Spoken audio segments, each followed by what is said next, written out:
El frío gélido de la madrugada se filtraba por las rendijas de las ventanas, empujando el último vestigio de calor fuera de la habitación, cuando Isabel Vargas se incorporó en la cama. A sus 70 y tantos años, sus movimientos conservaban una precisión casi marcial, una disciplina forjada durante décadas de servicio que ni la vejez había logrado erosionar.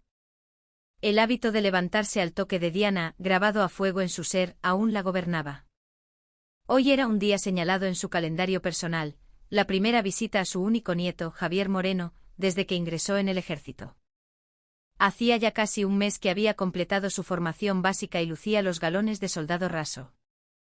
En las pocas y breves llamadas telefónicas que habían intercambiado desde entonces, la voz de Javier sonaba extrañamente apagada, desprovista de la vitalidad juvenil que la caracterizaba.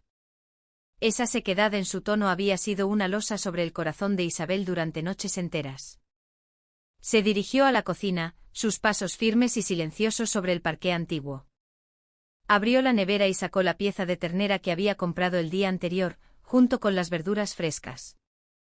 Sobre la encimera la esperaba una olla grande y pesada, el recipiente de innumerables guisos que habían marcado la historia de su pequeña familia. Iba a preparar el estofado de ternera favorito de Javier. No era solo su favorito, era el plato que en cierto modo, le había salvado. Javier adoraba el estofado de su abuela. No podía ser de otra manera. Cuando apenas tenía 10 años, la noticia de que un camión había perdido el control en una carretera mojada por la lluvia y había embestido el coche de su hijo y su nuera cayó sobre Isabel como el derrumbe del mundo. Durante todo el funeral, el pequeño Javier permaneció como una estatua de sal, sin derramar una sola lágrima, con la mirada perdida en un punto que nadie más podía ver. Después, se negó a comer. Pasó una semana entera en la que apenas probó un sorbo de agua. Fue entonces cuando Isabel, reuniendo las pocas fuerzas que le quedaban, se metió en la cocina y preparó aquel estofado. Ninguna palabra de consuelo había logrado traspasar la coraza del niño herido, pero el aroma profundo y reconfortante de la carne guisada a fuego lento, con sus notas de laurel y tomillo, obró un milagro. El olor pareció despertar algo primario en él, un instinto de supervivencia aletargado por el dolor. Javier, con los ojos aún vacíos, aceptó un plato. Mezcló el arroz blanco con la salsa espesa y se lo comió entero, cucharada a cucharada. Y solo entonces, con el estómago lleno y el calor del guiso recorriéndole el cuerpo, se refugió en los brazos de su abuela y lloró por primera vez, un llanto desgarrador que liberó todo el dolor contenido. Desde aquel día, el estofado de ternera dejó de ser una simple comida para ellos. Se convirtió en un símbolo del calor vital que los mantenía unidos, el consuelo más profundo y desesperado que compartían dos almas que se habían quedado solas en el mundo. El aceite chisporroteó en la olla al recibir la cebolla y los ajos picados. Isabel removía el sofrito con una cuchara de palo, sus movimientos metódicos y llenos de una paciencia infinita. El murmullo del guiso cociéndose a fuego lento rompió el silencio de la madrugada. Mientras vigilaba la cocción, su mente viajó al pasado.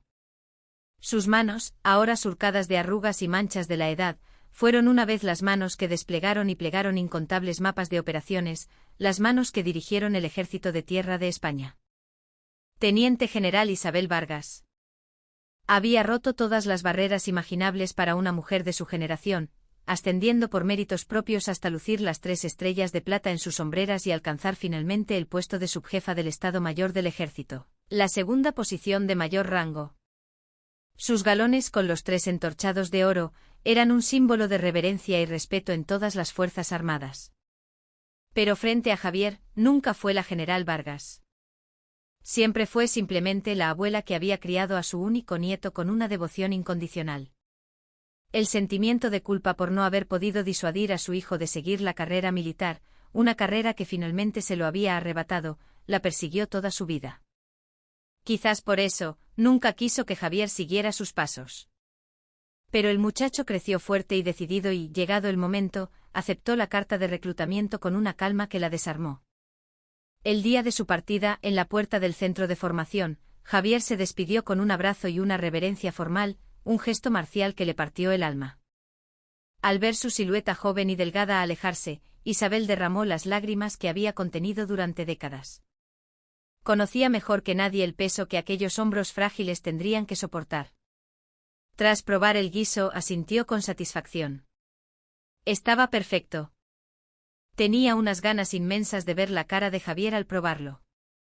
Llenó una fiambrera grande con arroz blanco recién hecho y, con cuidado, trasvasó el estofado a un termo de comida de gran capacidad. Añadió también un par de recipientes con embutidos ibéricos y un trozo de queso manchego. Se colgó la pesada bolsa al hombro y salió de casa sin vacilar. Antes del amanecer, la estación de autobuses estaba casi desierta, pero entre los pocos viajeros distinguió a varias personas que parecían dirigirse al mismo destino que ella. Jóvenes parejas de novios, matrimonios con niños pequeños. En sus rostros se dibujaba una mezcla de emoción y alegría. Isabel se mezcló con ellos y subió en silencio al autobús. El paisaje que desfilaba tras la ventanilla le resultaba a la vez extraño y familiar. Recordó las innumerables bases y cuarteles que había recorrido a lo largo y ancho de España durante sus años de servicio. Las caras de los jóvenes centinelas que montaban guardia en las garitas pasaron fugazmente por su memoria. Tras varias horas de viaje, llegó a la entrada de la base militar de Zaragoza. A pesar de lo temprano de la hora, ya reinaba una gran actividad. El trámite en el control de acceso fue más sencillo de lo que esperaba. Tras verificar su DNI y entregarle un pase de visitante, se dirigió a pie hacia la sala de visitas indicada. El lugar, un hangar o un antiguo comedor adaptado para la ocasión, ya estaba abarrotado de familias. El bullicio era ensordecedor, el murmullo de cientos de conversaciones, las risas de reencuentro y una mezcla de olores de comida casera creaban una atmósfera de extraña excitación. Isabel buscó un rincón tranquilo en medio del gentío y depositó su pesada bolsa en el suelo. La silla de plástico le transmitió un tacto frío y despersonalizado. A la hora señalada, una voz por megafonía anunció el inicio del periodo de visitas. Isabel tragó saliva, nerviosa, mientras esperaba con impaciencia a que nombraran al soldado raso Javier Moreno. Soldado Moreno, Javier. Visita, retumbó la voz de un suboficial en la sala. Isabel se puso en pie de un salto, casi por instinto. Sintió un vuelco en el corazón. Unos instantes después, vio una silueta con uniforme de campaña que se acercaba con desgana desde la entrada. El uniforme, aún demasiado grande para su cuerpo enjuto, le hacía parecer aún más joven y vulnerable. Era su nieto, Javier. Isabel levantó una mano y forzó una sonrisa radiante. Javier. Aquí, cariño. La abuela está aquí. Javier giró la cabeza y la localizó entre la multitud. Sin embargo, en su rostro apenas había rastro de alegría. El muchacho que al terminar la instrucción, le había hecho el saludo militar con orgullo mientras exclamaba «Abuela, volveré hecho un hombre», había desaparecido. Aquel mes parecía haberle arrancado toda la vitalidad del rostro. Tenía la piel cetrina, los ojos hundidos y sin brillo, y sobre todo, una forma de andar pesada, como si cargara con un peso invisible que le oprimía los hombros. Javier se acercó a la mesa de Isabel como si lo arrastraran. «Mi niño, ¿cuánto has trabajado? Venga, siéntate». Isabel, llena de alegría, intentó cogerle la mano, pero su gesto se congeló en el aire. Justo en el instante en que Javier levantaba la cabeza con una sonrisa forzada, la luz fluorescente del techo incidió sobre su mejilla izquierda. La mirada de Isabel se agudizó. En el pómulo, claramente visible, había una mancha violácea, un hematoma mal disimulado con una capa de maquillaje barato.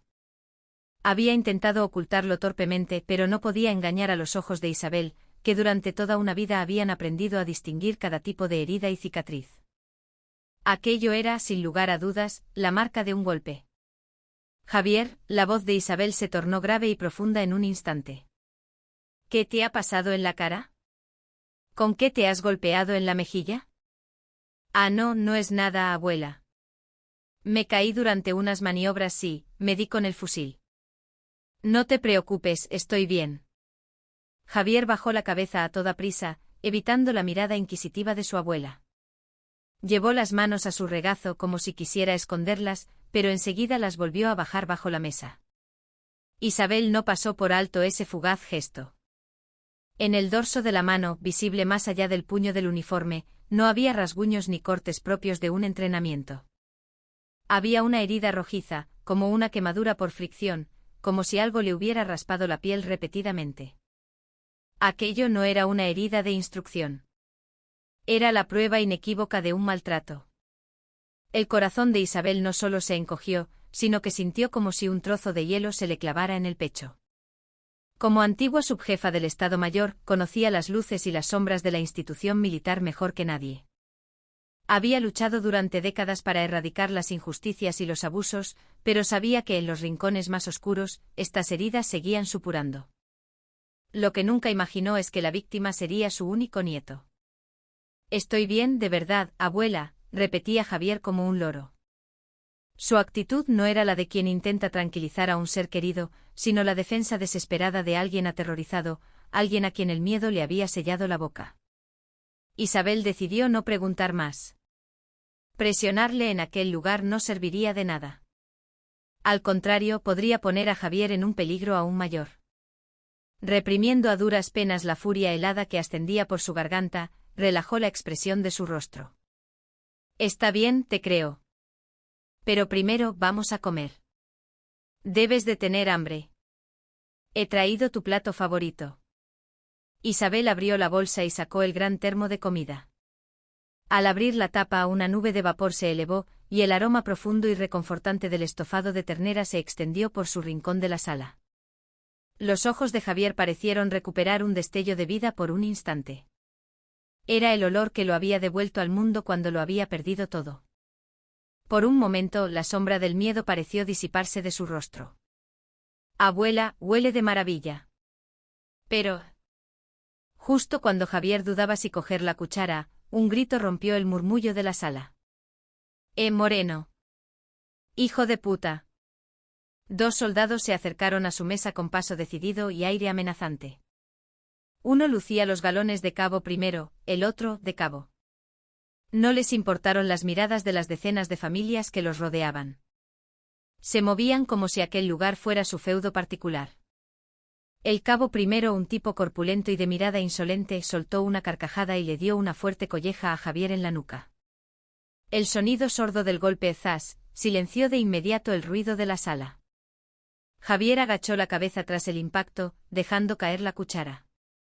Su espalda delgada temblaba visiblemente. «¿Qué pasa, mierdecilla? La visita te sabe a gloria, ¿eh? Como vuelvas a cagarla como ayer, esta noche te juro que te ahogo en la letrina». El otro cabo se rió a carcajadas, añadiendo una retahíla de insultos soeces. La actitud violenta de ambos hizo que incluso las familias de las mesas cercanas contuvieran la respiración. Los ojos de Isabel se transformaron en dos témpanos de hielo. En ese momento, la mirada del cabo primero, un tal Raúl Jiménez, según su placa de identificación, se posó en el termo de estofado que había sobre la mesa. «Joder, qué bien vive el niñato.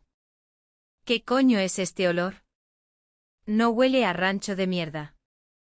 Jiménez se tapó la nariz con gesto de asco y alargó la mano hacia el termo.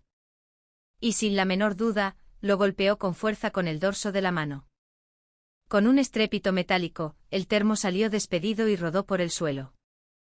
El estofado que Isabel había preparado desde el amanecer, el plato que contenía la historia y el amor de dos personas, se derramó miserablemente sobre el suelo frío y sucio de la sala de visitas. El caldo caliente, los trozos de carne y las verduras se desparramaron en todas direcciones. Javier, al ver la escena, se quedó blanco como el papel. «Ustedes dos». Isabel, que había observado toda la escena en un silencio sepulcral, se levantó lentamente de su silla. Su voz, para ser la de una anciana, sonaba increíblemente grave y cargada de autoridad. «¿Se puede saber qué están haciendo?». Jiménez se volvió hacia ella con aire de fastidio, como si le sorprendiera que una simple anciana osara dirigirse a él. «Huídese, abuela. Usted no le va a hacer la mili en su lugar, ¿verdad?». Fueron unas palabras que jamás debería haber pronunciado. Aquella frase fue la gota que colmó el vaso de la paciencia de Isabel Vargas. Dejó de mirarlos. Bajó la vista hacia el estofado derramado, observando en silencio aquel desastre. Luego, lentamente, alzó la cabeza. Su espalda, antes ligeramente encorvada por la edad, se había enderezado hasta volverse rígida como una barra de acero. Ignorando el revuelo, se dirigió con paso firme hacia un joven oficial que charlaba despreocupadamente en un rincón habilitado como oficina improvisada. Sus pasos, firmes y decididos, resonaron en el silencio tenso de la sala, chapoteando ligeramente en el charco de estofado. En la improvisada oficina, tras una mesa con un teléfono, se sentaba un joven alférez cuyo uniforme parecía recién estrenado. La placa en su pecho decía P. Fernández. Su expresión denotaba el aburrimiento y el hartazgo del turno de fin de semana. Pasaba la mayor parte del tiempo mirando su móvil. El alférez Pablo Fernández levantó la vista. Al principio pensó que se trataba de otra visitante con alguna queja trivial. Frunció el ceño y justo cuando iba a decir, ¿en qué puedo ayudarla, señora?, las palabras se le atascaron en la garganta. Fue por la mirada de la anciana que tenía delante. No era la mirada de una mujer cualquiera. Era la mirada de alguien que ha comandado a miles de hombres, de alguien que ha llevado sobre sus hombros la seguridad de una nación. Una mirada serena pero de una profundidad abisal. Abrumado por su presencia, el alférez se enderezó instintivamente en su silla. Joven, necesito hablar con el general de división al mando de esta base. La voz de Isabel era tranquila, pero atravesó el ruido de la sala y se clavó con nitidez en los oídos del alférez. Fernández se quedó perplejo. El general de división. Una anciana que venía a visitar a un soldado raso quería hablar, sin más, con un general de 2 estrellas. Pensó que era absurdo, que aquella mujer o bien desconocía por completo el funcionamiento del ejército, o estaba exagerando por el enfado de la comida derramada. Señora, eso es imposible. El general Ríos es un hombre muy ocupado y no puede atender llamadas personales de civiles. El reglamento. El reglamento, le interrumpió Isabel. La rotundidad de esa única palabra hizo que el joven oficial tragara saliva. El reglamento del que usted habla permite presenciar el acoso y la agresión de un superior a un subordinado y mirar para otro lado. ¿Acaso es el reglamento de esta base permitir que unos soldados persigan a un recluta hasta la sala de visitas para insultarlo y tirar por el suelo la comida que le ha traído su familia? ¿Qué dice? Fue entonces cuando Fernández se dio cuenta del charco rojizo en el suelo, del soldado Javier Moreno petrificado junto a la mesa y de los 2 matones, el cabo Primero Jiménez y su compinche, que observaban la escena con una sonrisa burlona. Comprendió la situación, pero su primer instinto fue echar balones fuera. No quería que aquel incidente le salpicara durante su guardia de fin de semana. Señora, por favor, cálmese. Me ocuparé de llamar la atención a esos soldados más tarde. Se lo aseguro. Póngame con el general al teléfono. Ahora mismo, sentenció Isabel, dejando claro que no tenía intención de seguir discutiendo con él. No le causaré ningún problema. Simplemente comuníqueme. No puedo, señora, insistió el alférez con un punto de orgullo herido. Por mucho que se haya enfadado, hay unos procedimientos que... Procedimientos, repitió Isabel con una sonrisa gélida. Muy bien. Si quiere procedimientos, se los daré. Se acercó un paso más a la mesa. Miró al alférez directamente a los ojos y, recalcando cada sílaba, dijo: soy Isabel Vargas, teniente general retirado del Ejército de Tierra y antigua subjefa del Estado Mayor. La mente del alférez se quedó en blanco. ¿Subjefa del Estado Mayor? Teniente general. 3 estrellas. El segundo cargo más importante del Ejército de Tierra. Por un momento, no fue capaz de procesar lo que aquella anciana, con su abrigo manchado de estofado, acababa de decir. ¿Era una broma? ¿Le parece que estoy bromeando, alférez? ¿Está usted cuestionando mi palabra y manchando mi honor? ¿O quizás duda de mi identidad? Le advierto que cualquiera de las 2 opciones podría tener consecuencias muy serias para su carrera. Isabel ni siquiera se molestó en sacar la cartera. No necesitaba mostrar su tarjeta de identidad militar. Su voz, su postura, su mirada, eran prueba suficiente. Comuníqueme ahora mismo con la oficina de su superior. No, mejor. Con la línea directa del general de división. Diga mi nombre. Él decidirá si atiende o no la llamada. No es algo que le corresponda decidir a usted. El alférez Fernández estaba completamente paralizado. Si lo que aquella mujer decía era cierto, él, un simple alférez, acababa de enfrentarse a una de las figuras más poderosas de la historia reciente del ejército. Y lo había hecho en medio de un escándalo de abusos en su propia unidad. Si era mentira, incluso si lo era, la presencia de aquella mujer no era normal. Estaba entre la espada y la pared. Temblándole la mano, cogió el auricular del teléfono. No conocía el número directo del general. Marcó nervioso el de la centralita del puesto de mando. A la orden. Soy el alférez Fernández, responsable de la sala de visitas. Necesito comunicar con el general Ríos. No es eso. Balbuceaba, incapaz de articular una frase coherente. Isabel lo observó con una mezcla de lástima y desdén, y le ordenó en voz baja: dígale a su ayudante de campo o al oficial de guardia que la general Vargas desea hablar con él. Será más rápido. La palabra general hizo que Fernández diera un respingo y repitiera la frase al teléfono: la general Vargas desea hablar con él. Hubo un breve silencio al otro lado de la línea. Luego se escuchó una voz apresurada y tensa. Unos segundos después el alférez, con la mano empapada en sudor, le tendió el auricular a Isabel con una reverencia. Tiene la llamada, mi general. Isabel tomó el teléfono. Y la primera frase que salió de su boca ya no fue la de una abuela preocupada. Soy Isabel Vargas. La voz de Isabel al teléfono era fría y cortante como el acero. Al otro lado de la línea, en su despacho, el general de división Alejandro Ríos estaba revisando unos informes del fin de semana. Cuando su ayudante le comunicó con incredulidad que la general Vargas estaba al teléfono, pensó que se trataba de un error. Pero al escuchar aquella voz, se puso en pie de un salto. Un sudor frío le recorrió la espalda. La teniente general Isabel Vargas. Cuando él era apenas un capitán, ella ya era una leyenda, una figura a la que admiraba desde la distancia. La Dama de Hierro, la llamaban. Una mujer cuyo carácter inflexible ante la corrupción y la injusticia era conocido en todo el ejército. ¿Pero por qué? ¿Por qué llamaba a su división, y precisamente desde la sala de visitas? A sus órdenes, mi general. Soy el general de división Alejandro Ríos. ¿A qué debo el honor? ¿Puedo enviar a alguien a...? Ríos, le interrumpió Isabel sin miramientos. Estoy en la sala de visitas de su base. ¿En la sala de visitas? ¿Pero cómo? Venga a verlo usted mismo. ¿O es que no entiende mis palabras? Quiero que venga aquí ahora mismo.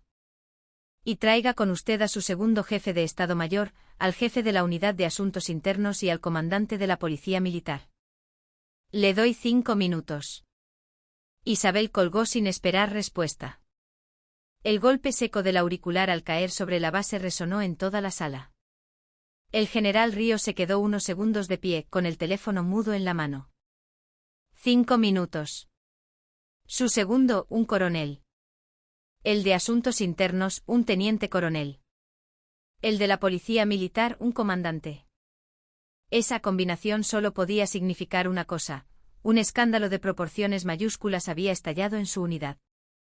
Y había sucedido delante de la mismísima Isabel Vargas. Preparen mi vehículo. Ahora. Avisen al coronel Soto, al teniente coronel Gámez y al comandante Herrera. Que se reúnan conmigo en la sala de visitas en menos de 5 minutos. No es un simulacro, es una situación real. ¡Corran! Los gritos de Ríos sacudieron la paz del cuartel general. La tranquilidad del fin de semana se hizo añicos. En la sala de visitas se había instalado un silencio extraño y denso. Isabel, tras colgar, había vuelto a su sitio y permanecía de pie, mirando en silencio el estofado derramado en el suelo. Javier Moreno estaba más allá del terror, su rostro pálido reflejaba una resignación absoluta. El alférez Fernández, consciente de la magnitud de su error, no dejaba de mirar hacia la puerta, presa del pánico. Pero los más nerviosos eran, sin duda, el cabo Primero Jiménez y el cabo Sanz. Al principio habían pensado que la vieja estaba montando un numerito, pero al oír palabras como subjefa del Estado Mayor y general, y ver el cambio radical en la actitud del alférez, empezaron a comprender que la situación era grave. Aún así su arrogancia les impedía aceptar la realidad. ¿Qué coño va a hacer una vieja jubilada? El general vendrá, pero creerá la palabra de un cabo primero antes que la suya. Su prepotencia aún no se había desvanecido. Esta abuela está loca de atar, murmuró Jiménez, intentando intimidar a Javier en voz baja. Moreno, ¿qué coño le has contado? Justo en ese momento el chirrido agudo de unos neumáticos frenando bruscamente sacudió el exterior del edificio. Acto seguido, se escuchó el estruendo de varias botas militares corriendo a toda prisa por el pasillo. La puerta de la sala se abrió de par en par. El primero en entrar, jadeando y cubierto de sudor, fue el general de división Alejandro Ríos. Las 2 estrellas de plata de sus hombreras brillaban bajo la luz fluorescente. Tras él, con expresión grave como si acabaran de salir de un combate, venían el coronel jefe de Estado Mayor, el teniente coronel de Asuntos Internos y el comandante de la Policía Militar. El general Ríos recorrió la sala con la mirada. Enseguida localizó a Isabel, una figura pequeña y encorvada en un rincón, pero que irradiaba una autoridad incontestable. Corrió hacia ella sin dudarlo. A pocos pasos de distancia, gritó a la orden. Él y los 3 oficiales que le seguían se cuadraron y ejecutaron un saludo militar impecable. A sus órdenes, mi general. Soy el general de división Alejandro Ríos. Nos hemos presentado como ha ordenado. El aire de la sala de visitas se congeló por completo. Las demás familias, y sobre todo el cabo primero Jiménez y el cabo Sanz, se quedaron lívidos. Sus rostros pasaron del color de la piel al del papel. Mi general de división, coronel, sus cerebros, incapaces de procesar la escena, entraron en cortocircuito. Isabel no devolvió el saludo. Se giró lentamente y clavó su mirada en el general Ríos. Ríos. ¿Cuánto tiempo? Sí, mi general. Pero, ¿qué hace usted aquí? Ríos intentaba comprender la situación, su mirada yendo del charco de comida en el suelo al soldado raso aterrorizado y a los 2 veteranos que permanecían de pie junto a él con aire desafiante. Isabel no dijo nada. Simplemente levantó la mano con lentitud. Su dedo fino y arrugado señaló directamente a Jiménez y Sanz, que ahora temblaban de pies a cabeza. Ríos. Sí, mi general. Tráigame a esos 2. Ahora mismo. No era una pregunta ni una petición. Era una orden irrevocable de la antigua subjefa del Estado Mayor del Ejército. Antes de que el general Ríos pudiera reaccionar, el comandante de la Policía Militar, Diego Herrera, se adelantó. Sus ojos ya destellaban furia. El comandante Herrera era la personificación del militar de manual. No perdía el tiempo con preguntas innecesarias. En apenas 3 zancadas, se plantó delante de los 2 soldados señalados por Isabel. Raúl Jiménez y Sergio Sanz intentaron retroceder, intimidados por la imponente figura del comandante y su estrella de 8 puntas en la solapa, pero ya era tarde. Varios agentes de la policía militar les habían cortado la retirada. ¿Qué ocurre, mi comandante?, balbuceó Jiménez, aferrándose al último vestigio de su arrogancia, pero su voz se quebró de forma patética. Como única respuesta, el comandante Herrera agarró a cada uno por el cuello de la guerrera. Con una fuerza asombrosa levantó a ambos hombres, que superaban los 100 kilos de peso, como si fueran 2 sacos vacíos. ¡Ay! ¡Suélteme! Sus pies se despegaron brevemente del suelo antes de ser arrastrados. Ante las miradas atónitas de docenas de familias, fueron arrojados de la forma más humillante a los pies de Isabel y del general Ríos. Cayeron de rodillas con un golpe sordo, sus rostros desfigurados por el dolor y el pánico. La fanfarronería de quienes minutos antes amenazaban con ahogar a un recluta en una letrina se había esfumado por completo. La sala entera contuvo la respiración. Ante aquella escena, tan extraña como aterradora, hasta los niños que lloraban se callaron. Las conversaciones se detuvieron, las manos que compartían comida quedaron suspendidas en el aire. El tiempo pareció congelarse. Todas las miradas se concentraron en un único punto, la anciana, ahora con la espalda perfectamente recta, que observaba con frialdad a los 2 soldados arrodillados en el suelo. Al general Ríos le corrían ríos de sudor por la espalda. Tenía que controlar aquella situación catastrófica. Mi general, estos soldados. No les he preguntado a ustedes, le cortó Isabel de nuevo. Dirigió su mirada a la coronilla de Raúl Jiménez, que temblaba sin control. Su empleo y nombre. Cabo primero Raúl Jiménez, respondió una voz apenas audible.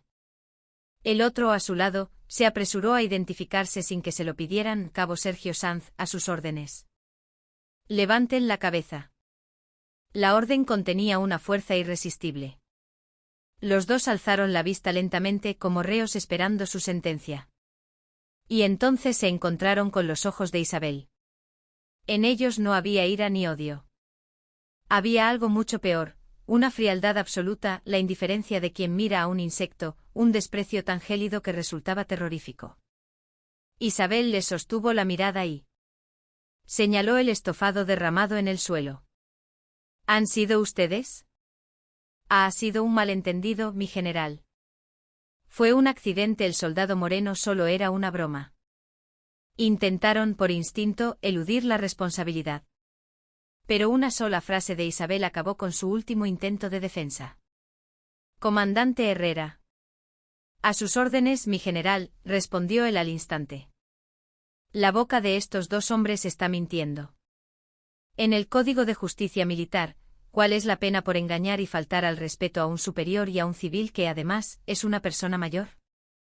No era una pregunta legal. Era la orden de actuar. Justo cuando el comandante Herrera iba a agarrarlos de nuevo, Isabel lo detuvo con un gesto. Volvió su mirada hacia su nieto Javier, que había permanecido como un fantasma en medio de todo. Javier. Sí, abuela. Mírame. Javier la miró con ojos temblorosos. En ellos no había alivio, sino un miedo aún mayor. El terror a las represalias que sufriría en cuanto su abuela se marchara. Isabel leyó su pensamiento. ¿Te han pegado? Los labios de Javier temblaron. Miró de reojo a Jiménez y Sanz. En sus ojos había una amenaza de muerte. Javier estuvo a punto de negar con la cabeza. En ese momento Isabel se dirigió al general Ríos. General Ríos. A sus órdenes, mi general. Mire la mejilla de mi nieto. ¿Ve ese hematoma? Mire el dorso de su mano. ¿Ve esas heridas? Isabel cogió con delicadeza la mano de Javier y mostró las marcas a todos. Estas no son heridas de instrucción. Son la prueba evidente de palizas y maltrato continuado. Y a pesar de ello, mi nieto no se atreve a hablar por miedo a las represalias de esos dos. General Ríos, ¿es esta la clase de unidad que usted comanda? Un lugar donde la víctima tiene que callar la verdad por miedo al agresor. ¿Es este su ejército? El rostro de Ríos se tornó céreo. Y estos dos, continuó Isabel, señalando de nuevo a los cabos, acaban de amenazar delante de mí con ahogar a este chico en una letrina. Me han golpeado a mi nieto en la nuca delante de mí, y me han dicho que no me meta en lo que no me importa. Y esta comida. La voz de Isabel tembló por primera vez, pero no de tristeza, sino por la vibración de una rabia volcánica. Ustedes dos, les espetó. Antes me preguntaron si yo le iba a hacer la mili en su lugar. Sonrió con una frialdad que helaba la sangre. No. No voy a hacerle la mili a mi nieto. Pero les aseguro que me encargaré personalmente de su mili y del resto de sus vidas. Era una declaración de guerra. El general Ríos comprendió que no podía esperar más. Se giró hacia sus oficiales y gritó: jefe de asuntos internos. Comandante de la policía militar. Detengan a estos dos individuos inmediatamente. Inicien una investigación bajo arresto por orden directa del general de división. Sáquenlos de aquí ahora. El comandante Herrera y sus hombres se abalanzaron sobre los dos cabos. Jiménez y Sanz, comprendiendo por fin la gravedad de la situación, empezaron a gritar. Es un error, mi general. No es justo. Nosotros no hemos hecho nada. Es el soldado Moreno, está mintiendo. Sus gritos desesperados se perdieron entre el ruido de la sala. Reducidos por la policía militar, fueron sacados a rastras como criminales del mismo lugar que hasta hacía unos minutos consideraban su patio de recreo. La puerta se cerró tras ellos, ahogando sus protestas. Un pesado silencio volvió a caer sobre la sala. Los visitantes no sabían si lo que acababan de presenciar era real o la escena de una película. Fue Isabel quien rompió el silencio. Se acercó lentamente a su nieto, Javier. La mirada de la general desapareció, dando paso a la tristeza infinita de una abuela. Con su mano arrugada, acarició el hematoma en la mejilla del muchacho. «Abuela, yo». De los ojos de Javier brotó por fin un torrente de lágrimas contenidas. No eran lágrimas de alivio. Eran lágrimas de miedo, de vergüenza y de culpa por haber permitido que su abuela presenciara todo aquello. «No digas nada», susurró Isabel mientras le daba palmaditas en la espalda. «Tú no tienes la culpa de nada. De absolutamente nada». Lo abrazó brevemente y luego se dio la vuelta. Ante ella, el general de división y sus principales mandos permanecían con la cabeza gacha. «Mi general, no tengo palabras. Asumo toda la responsabilidad», comenzó a decir Ríos con voz rota. «Su disculpa es para mí», le interrumpió Isabel, su voz de nuevo gélida. «Levante la cabeza, general. Y mire a los demás soldados y a sus familias. Sus disculpas se las debe a ellos. Mientras su unidad se pudría por dentro, ¿qué estaba haciendo usted en su despacho?». Aquellas palabras eran una sentencia de muerte para la carrera de Alejandro Ríos. «¿Cree que esto es cosa solo de esos dos?», continuó Isabel, abarcando la sala con la mirada. «Dos veteranos entran y salen de la sala de visitas como si fuera su casa para agredir a un recluta, y nadie hace nada. Los demás soldados bajan la mirada aterrorizados. Y su oficial», señaló directamente al alférez Fernández, en lugar de intervenir, intentó silenciar a esta anciana. El alférez contuvo el aliento petrificado. «Esto no es un incidente aislado, Ríos. Es una enfermedad sistémica. La prueba de que toda esta unidad está podrida». Bajó la vista hacia el estofado derramado, ya frío. Aquello que había sido su vida y el sustento de su nieto, abandonado en el suelo sucio de aquel cuartel. «Voy a quedarme aquí hoy». Sí, mi general. Prepararemos sus aposentos en la residencia de oficiales». «Silencio», le cortó Isabel. «No me interesan sus comodidades. A partir de este momento voy a inspeccionar personalmente el estado de esta unidad». «Teniente coronel Gámez», llamó. El aludido dio un respingo. «A sus órdenes, mi general. Quiero que registre ahora mismo los dormitorios y las taquillas de toda la compañía a la que pertenece el soldado Moreno. Sin previo aviso. Ahora. Y usted, general Ríos, vendrá conmigo. Le voy a enseñar con mis propios ojos lo podrida que está su división». No era la petición de una general retirada. Era la orden de inspección de una leyenda viva del ejército. Sin esperar más, se agachó para recoger la tapa abollada del termo. Con la tapa en la mano, se dirigió a la salida. «Javier». «Sí, abuela». «Ven conmigo. A partir de ahora, no eres uno de sus soldados. Eres mi testigo». La extraña comitiva, la subjefa del Estado Mayor retirada, seguida por el general de división en activo, sus principales mandos y, protegido por ellos, un aterrorizado soldado raso, dio los primeros pasos hacia el corazón más oscuro de la base, con la intención de arrasarlo todo. La singular procesión que salió de la sala de visitas atrajo todas las miradas.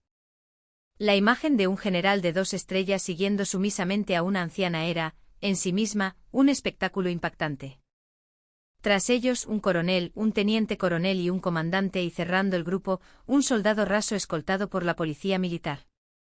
La noticia corrió como la pólvora por la base: «Algo gordo está pasando, el general ha perdido los papeles en la sala de visitas». Isabel ignoró las sugerencias del general Ríos. Solo se dirigió a su nieto. «Javier, ¿dónde está tu compañía?». En el tercer barracón, tercera compañía». «Guíanos».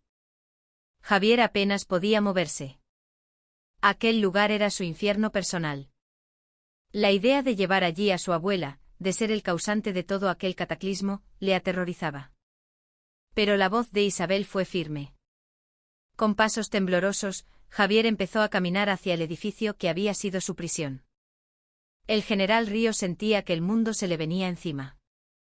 Su carrera militar estaba acabada, de eso estaba seguro. Pero su mayor temor era descubrir que más encontraría la legendaria Isabel Vargas en su división. En sus tiempos de servicio la llamaban la víbora. Una vez que clavaba los dientes, no soltaba su presa hasta haber arrancado la raíz del problema. Al llegar a la entrada de la tercera compañía, el sargento de semana, que disfrutaba de un tranquilo domingo, salió corriendo al ver la increíble escena. No solo el general y su plana mayor aparecían sin previo aviso, sino que los lideraba una civil. ¡A la hor! No arme jaleo, sargento, le cortó el general Ríos, secándose el sudor. Isabel no esperó a que terminaran los saludos. Entró directamente en el barracón. Un olor rancio a sudor, ambientador barato y algo agrio y desagradable la golpeó. Era el olor del ejército que conocía de toda la vida, pero el de aquel lugar parecía especialmente tóxico. Javier se detuvo frente a la puerta de su dormitorio. Estaba cerrada. ¿Es aquí?, preguntó Isabel. Javier asintió levemente. Isabel abrió la puerta. A primera vista, el dormitorio parecía ordenado según la normativa militar, las camas hechas con las sábanas tensas, las taquillas alineadas. Pero los ojos de Isabel no se fijaban en la superficie. Se dirigió directamente a la taquilla con el nombre J. Moreno. Ábrela. Con manos temblorosas, Javier abrió el candado. Cuando la puerta se abrió, el general Ríos y sus oficiales se quedaron sin palabras. La taquilla estaba prácticamente vacía. Aparte de un par de uniformes y el equipo básico de dotación, no había ni un solo objeto personal. Ni una carta, ni una foto familiar, ni un libro. ¿Dónde están tus cosas?, preguntó Isabel. Las perdí. ¿Las perdiste? Isabel ni siquiera miró a Javier. Señaló la taquilla de al lado, donde se leía R. Jiménez. Comandante Herrera, abra esa taquilla. A la fuerza si es necesario. A sus órdenes. Justo cuando el comandante iba a usar una herramienta, el sargento de guardia apareció con una llave y la abrió a toda prisa. Al abrirse, un olor nauseabundo escapó junto a una avalancha de objetos, bolsas de aperitivos, paquetes de tabaco de contrabando y, debajo de todo, un fajo de cartas dobladas y un pequeño marco de fotos. En la foto, un Javier adolescente y sonriente posaba con Isabel el día de su primera comunión. «Eso es mío», exclamó Javier. «¿Qué hacen sus cosas ahí dentro?», siseó Isabel. No tocó nada. Se volvió hacia el teniente coronel de Asuntos Internos. «Teniente coronel Gámez, a partir de ahora, este dormitorio es la escena de un crimen. Fotografíenlo todo y hagan un inventario de pruebas. Que no falte nada». «Sí, mi general». Pero Isabel no había terminado. Se acercó a la litera de Javier. Levantó el colchón. Debajo no había nada. Inspeccionó el somier metálico y finalmente en un rincón oscuro, entre la estructura y la pared, encontró un trozo de tela sucio y arrugado. Lo sacó sin dudarlo. Era una camiseta interior blanca de Javier, pero estaba tan sucia que apenas se distinguía el color original. Estaba cubierta de manchas resecas de un color pardo rojizo. Sangre, sudor y suciedad. Isabel levantó la camiseta ensangrentada. El aire del dormitorio pareció densificarse. Nadie se atrevía a respirar. Con la prueba en la mano, se acercó lentamente al general Ríos. «General. ¿Qué le parece que es esto?». Ríos no pudo soportar la mirada y bajó la cabeza. «¿Esto también forma parte de la instrucción?». Ante su pregunta helada, el general pareció a punto de derrumbarse. Que toda la tercera compañía no, todo el batallón se forme, empezó a ordenar Ríos, desesperado.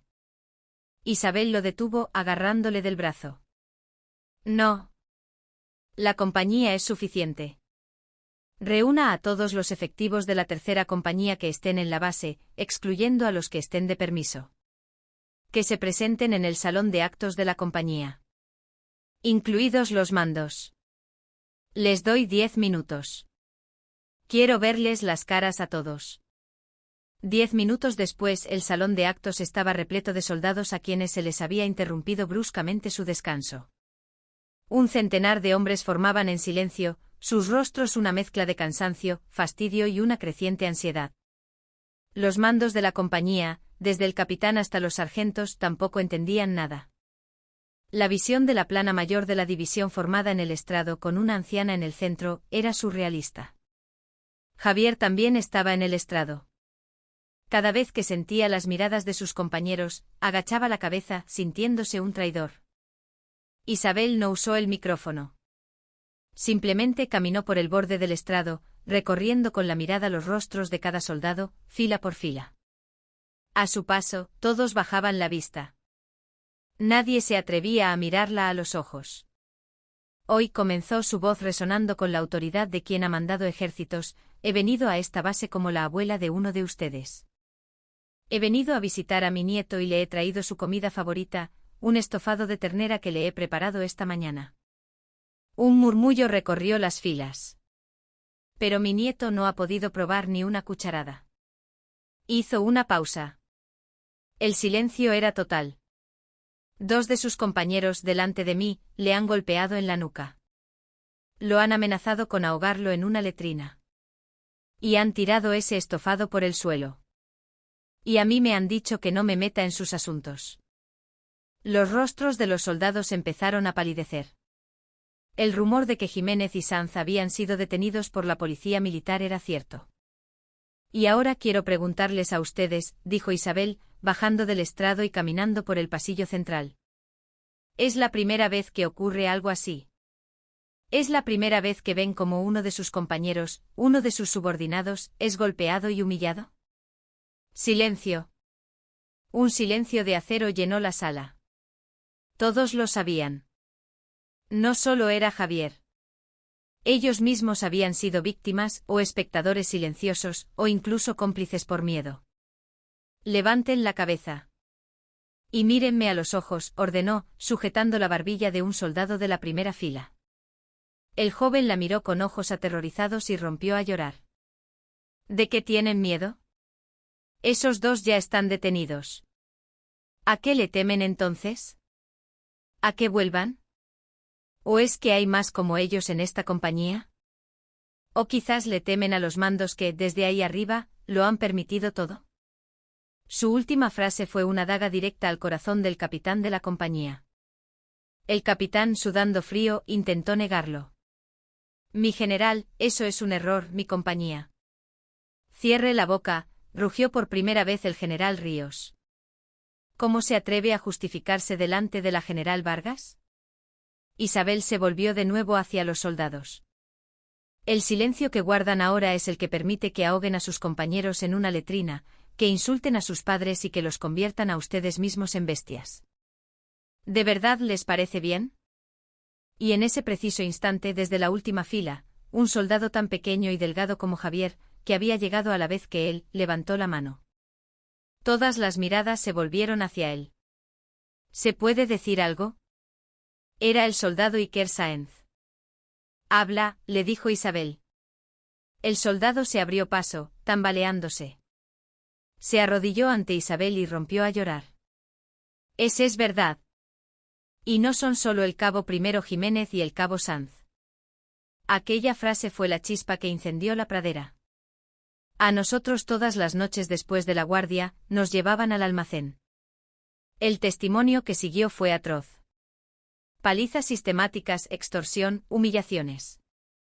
Y torturas psicológicas como la privación del sueño.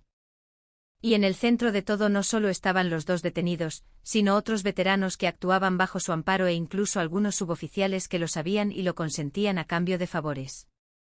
El dique de silencio se había roto. Tras la confesión de Iker, otros soldados empezaron a levantar la mano, a gritar, a llorar. Yo también lo vi. Vi cómo le pegaban a Javier en los baños. A mí el cabo Morales me quitó la tarjeta de crédito. No aguanto más que insulten a mi madre. El salón de actos se convirtió en un caos de dolor, rabia y llanto contenido de un centenar de jóvenes. Los mandos de la compañía observaban la escena, petrificados. En medio de la confusión, Isabel abrazó a su nieto Javier. Luego se volvió hacia el general Ríos, que presenciaba la debacle de su división. General, ¿lo oye? Esta es la verdadera voz de su ejército. El salón de actos de la tercera compañía ya no era un recinto militar. Era el quirófano donde se extirpaba un tumor purulento que llevaba años creciendo, una sala de confesiones para 100 almas torturadas. La valiente confesión del soldado Iker Sáenz fue el martillo que derribó el muro de silencio. Los testimonios que siguieron no fueron simples quejas, eran crónicas detalladas y brutales del infierno que habían vivido. El salón se transformó en un pandemonium de llanto, ira y resignación. Los soldados ya no temían a los oficiales que los observaban desde el estrado. Sus miradas se dirigían únicamente a la anciana que escuchaba en silencio sus historias. Su sola presencia era un permiso irrevocable para decir la verdad. Los nombres de otros abusadores, protegidos por Jiménez y Sanz, salieron a la luz. Se destaparon casos de extorsión, palizas, humillaciones sexuales y una violencia verbal que constituía un auténtico asesinato del espíritu. Incluso se revelaron indicios de que ciertos mandos lo consentían a cambio de favores o simplemente por comodidad. Lo más espeluznante era que toda esta cultura de abuso se disfrazaba de tradición y fortalecimiento del carácter. Las novatadas se habían convertido en un rito de paso obligatorio, y solo soportándolas se ganaba el respeto de los veteranos. Javier había sido solo una de las víctimas más frágiles de ese sistema perverso. El rostro del general Ríos era una máscara de cera. Cada testimonio era una sentencia que invalidaba toda su carrera. Comprendió con una claridad dolorosa cuán ciego e inútil había sido como comandante. Todos aquellos informes de 0 incidentes y moral alta que firmaba en su despacho eran mentiras, papel mojado desmentido por el sufrimiento de aquellos 100 jóvenes. Isabel caminaba entre los soldados que lloraban, poniendo una mano tranquilizadora en sus hombros. Volvió al estrado y se encaró con el capitán de la compañía, que parecía haber sufrido un colapso. «Capitán, ¿de verdad va a decirme que no sabía nada de esto?» El capitán abrió la boca, pero no se atrevió a decir que no lo sabía. Admitirlo lo convertía en un incompetente, negarlo en un cómplice. Su silencio fue la respuesta más elocuente. Isabel se dirigió entonces al teniente coronel de Asuntos Internos y al comandante de la Policía Militar. Ambos oficiales ya estaban tomando notas a toda velocidad. Teniente coronel Gámez, comandante Herrera. A sus órdenes, mi general. A partir de este momento, la tercera compañía queda bajo control total. Entrevisten individualmente a todos y cada uno de los soldados presentes. Separen a las víctimas, los agresores y los testigos silenciosos. Señaló a Iker Sáenz y a su nieto Javier. Aquellos que como estos muchachos han tenido el valor de hablar, deben recibir protección inmediata. No toleraré ninguna represalia. Su voz se volvió aún más fría. Y detengan inmediatamente a todos los agresores mencionados hoy, así como a los mandos que los encubrieron. Jiménez y Sanz eran solo la punta del iceberg. Esta podredumbre está más extendida de lo que parece. Hay que arrancarla de raíz. Aquello era, en la práctica, la declaración de la ley marcial en la compañía. Aunque la orden la daba una general retirada, nadie en aquella base se atrevió a cuestionarla. Isabel era, en ese momento, la ley y la justicia. Bajo la dirección del comandante Herrera, más efectivos de la policía militar entraron en el salón. El lugar se convirtió en el centro de una investigación masiva. Los soldados fueron separados y los identificados como agresores aislados de inmediato. No eran 1 ni 2, sino una docena, incluyendo a varios suboficiales. Mientras se los llevaban, lanzaban miradas de odio a quienes los habían delatado, pero ante las frías esposas de la policía militar, su poder se desvaneció. Javier observaba todo desde detrás de su abuela, aturdido. La pequeña señal de socorro que había emitido se había convertido en un huracán que estaba devorando su mundo. Se sentía culpable como si fuera un delator, pero a la vez, una tenue esperanza de que el infierno pudiera terminar comenzaba a nacer en él. Isabel le cogió la mano. Era una mano arrugada y áspera, pero transmitía una fuerza y una calidez inmensas. No tengas miedo, Javier. Solo tienes que contar lo que viste y lo que sufriste. Esa es tu misión. Y es la última misión que yo debo cumplir en este ejército. Aquella noche nadie durmió en la base. La investigación que comenzó en la tercera compañía se extendió a todo el batallón y, finalmente, a otras unidades de la división. La piedra que Isabel había lanzado al estanque podrido generó una onda expansiva que estaba sacando a la superficie toda la corrupción y la miseria del cuartel. Pocos días después, la división estaba en ruinas. La investigación de Isabel provocó una inspección directa del cuartel general del ejército. El escándalo era de tal magnitud que el estamento militar, para proteger el honor de una figura como la general Vargas, no podía permitirse ocultarlo. El primero en caer fue el general de división Alejandro Ríos, quien presentó su dimisión voluntaria asumiendo toda la responsabilidad. Su brillante carrera terminó de forma deshonrosa, simbólicamente ahogada en el estofado derramado en la sala de visitas. El día de su marcha, le dedicó un último saludo a Isabel, diciendo: «Mi general, jamás olvidaré su lección. Dejar el uniforme es mi única forma de penitencia». Isabel se limitó a recibir su saludo en silencio. Toda la cadena de mando de la tercera compañía fue desmantelada. El capitán, el comandante del batallón e incluso el coronel del regimiento fueron relevados de sus puestos y sometidos a expedientes disciplinarios. Los mandos que habían encubierto los abusos fueron expulsados del ejército con deshonor, y los casos más graves procesados. Raúl Jiménez, Sergio Sanz y los demás cabecillas fueron juzgados en un consejo de guerra por abuso de autoridad, agresión, coacciones y extorsión. Se enfrentaban a penas de prisión que cumplirían en cárceles civiles.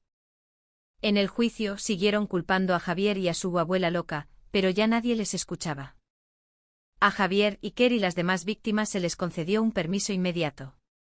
Recibieron atención psicológica y se les garantizó que nunca volverían a su antigua unidad. Al finalizar su permiso, Javier fue reasignado a un tranquilo puesto administrativo en el Ministerio de Defensa, en Madrid. El día que dejó la base, Isabel lo acompañó hasta la salida. Javier, que ya no parecía un recluta asustado sino un joven en vías de recuperación, la abrazó con fuerza. «Abuela, gracias». «Y lo siento». «No tienes nada que sentir», respondió ella, dándole una palmada firme en la espalda. «No te derrumbes, Javier. No hiciste nada malo. Y no lo olvides nunca, antes que mi nieto, eres un hijo valioso de este país. Estés donde estés, come bien y sé fuerte». Javier asintió, llorando. Isabel se retiró definitivamente de la vida militar, pero la tormenta que había desatado no amainó. El caso de la tercera compañía sirvió como un revulsivo en todo el ejército. Se reformó por completo el sistema de quejas, y se creó una nueva comisión para la innovación de la cultura militar.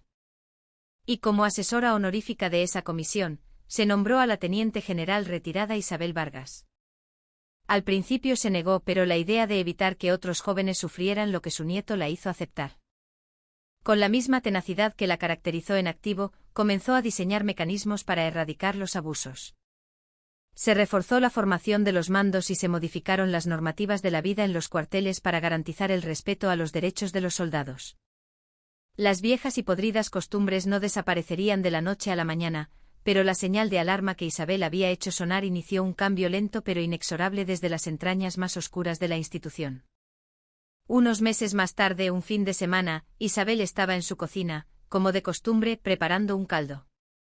Le había llegado una carta de Javier desde su nuevo destino. En ella, le contaba su nueva vida con un tono tranquilo. El miedo y la ansiedad habían desaparecido, dejando paso a las preocupaciones y sueños de un joven normal de 20 años. Isabel dejó la carta sobre la mesa. Abrió la nevera, sacó un buen trozo de ternera y empezó a cortar las verduras. Javier, susurró para sí misma, cuando vengas en tu primer permiso, te volveré a preparar ese estofado que tanto te gusta. Y esta vez, nos lo comeremos juntos tranquilamente. El murmullo del guiso comenzó a llenar la casa con su aroma profundo y familiar.